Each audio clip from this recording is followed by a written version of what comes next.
Max, I want to start off by just saying, when I say Mario Andretti, what does that mean to you? Racing, balls, Italy, courage. Yep. Do you look up to anybody like you look up to Mario? Since I was 12 years old, he has always been my hero. He's been my hero because he has never been afraid of driving anything. 1 week in a Formula One car, week after an IndyCar, in the weekend a midget, and no, I don't look up. No, he is at the top of the pinnacle, together with Ayrton Senna. Everyone talks about his persona when he arrives at any event. Share that with me. There are people that they get respected from the results on the track. There are people that get respected from how they are off the track. And there are people like Mario that get respected for both. When he walks in the room, his aura, his soft way of talking, his slash Italian New Yorker accent, if you don't listen to him, you better. He has this way about him, you said, when he walks in a room. But I don't think I've ever seen a race car driver that smiles like Mario. I think he smiles because he truly loved the sport. And I think we have a lot in common. You know, the racetrack is our house. You know, the racetrack is what made Mario who he is. And the reason why he smiles, you know, I'm a big believer that every time he comes to the track, and every time he can sit in that two-seater or any car, that's his environment. And no matter the age. And I'm looking forward, I hope that when I get his age, people will say the same things about me. When you think about growing up, first finding out who he was, seeing highlights, watching him race, watching him with people, social media, different things, photos you've seen of him over the years, is there a few things that kind of stick out in your mind like, you got it? Absolutely. You know, I have a very clear memory. About 12 years old, you know, back in Italy, a little village, 800 people, with my dad, little room, switching on the TV, and seeing this guy with this big hair, you know, not very tall, you know, was driving for Ferrari, and he had Italian name, but he kind of had a little accent when he was talking, and you know, I remember asking my dad, you know, who's that guy? You know, and he said, Max, you know, he's Mario Andretti, you know, and that's the only things he had to say. And the other things that is really, really, you know, that I will never forget is I was in the pit lane in Laguna Seca. Finally, you know, I'm able to drive an IndyCar. And I couldn't find the courage of going there and introduce myself to Mario because, I mean, I was always intimidated. I mean, it's Mario Andretti. So I'm there in pit lane, you know, looking at cars going by, and I see him walking, and I said, man, he's coming to me. Then he goes there, put his hand out, and he started talking to me in Italian. Hey, ciao Max, how are you doing? Come stai? Tutto bene? And I was like, I think I became the color of, you know, purple. And since then, the greatest compliment has been all the time. When I get a mention from him, or I remember how graceful he was. When situation of when the split happened.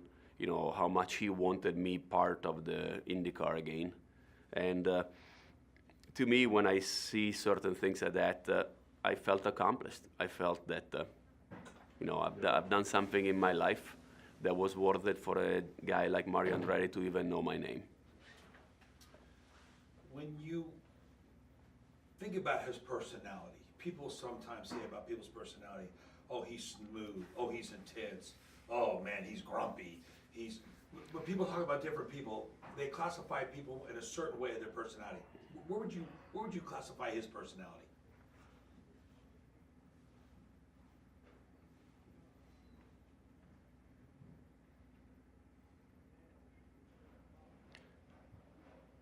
Quietly on the limit.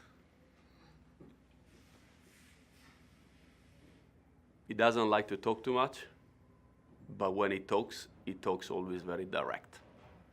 And one of the words that come out of that mouth is never wasted.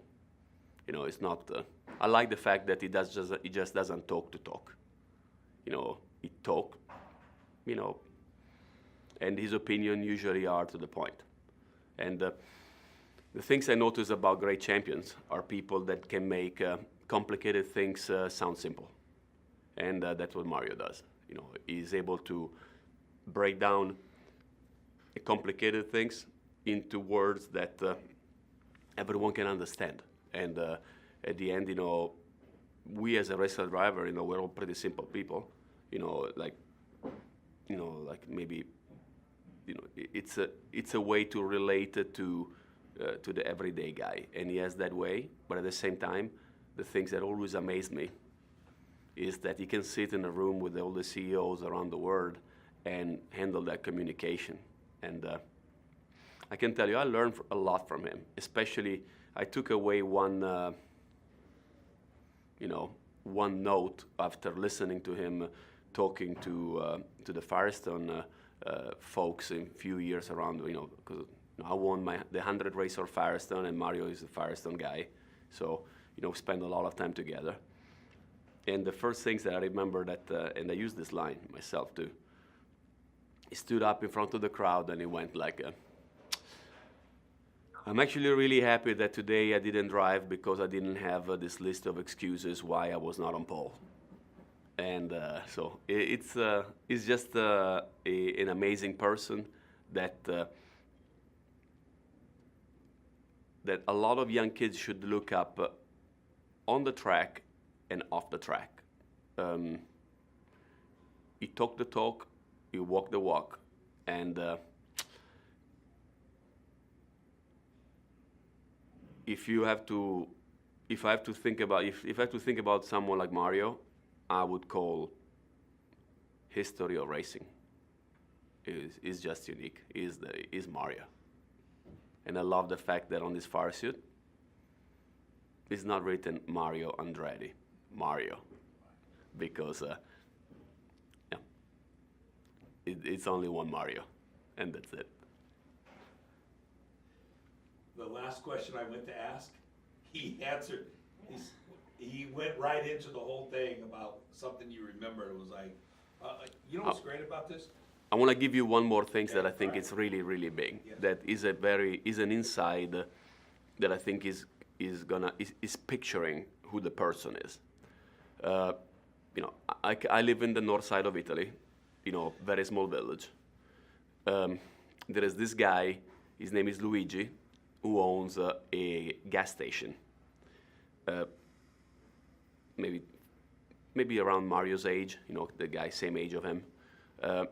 I got to know him about 30, 40 years ago at the go-kart tracks. Always been in contact with him. He came and see me at Indy 500, a lot of things. And Luigi tells me that he got to meet Mario maybe 30 years ago at Monza.